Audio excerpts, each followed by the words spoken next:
میرے نبی پیارے نبی سنت تیری دنیا بھی، اے نبی میرے نبی پیارے نبی سنت تیری۔ ایک ایک پل، ایک ایک لمحہ انتہائی قیمتی ہے۔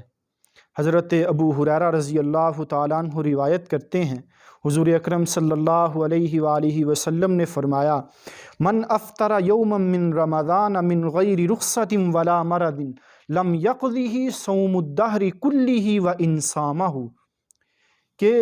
جس بندے نے بغیر کسی شرعی عذر کے، بغیر کسی بیماری کے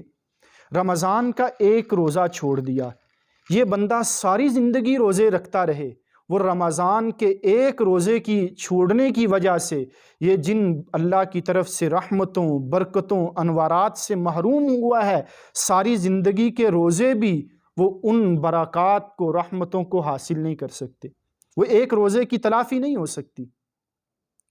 رمضان کی قدر کریں، گرمی کی وجہ سے یا چھوٹے چھوٹے عذروں کی وجہ سے روزہ نہیں چھوڑنا چاہیے۔ حضور اکرم صلی اللہ علیہ وسلم پر جب قرآن پاک کی یہ آیت یا ایھا الذین آمنوا کتب علیکم الصیام کما کتب علی الذین من قبلکم لعلکم تتقون، یہ آیت نازل ہوئی تو اس کی وجہ سے روزوں کی فرضیت ہوئی۔ اگست کا مہینہ تھا، حضور علیہ السلام کی زندگی میں 9 رمضان آئے، یہ اگست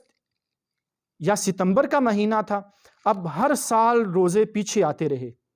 بالآخر آخری جو رمضان تھا وہ جولائی کے اندر آیا، یعنی سارے کے سارے روزے حضور کی زندگی میں جو رمضان آئے وہ گرمی کے اندر تھے۔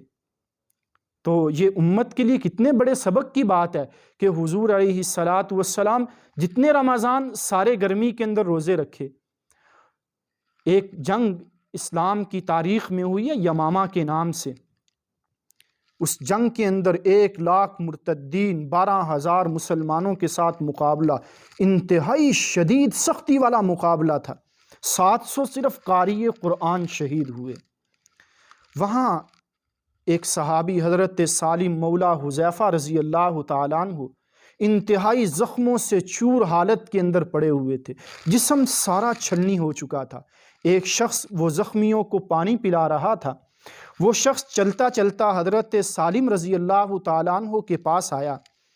آ کے عرض کی کہ حضرت پانی پی لیں، زخموں سے جسم چھلنی ہو چکا ہے۔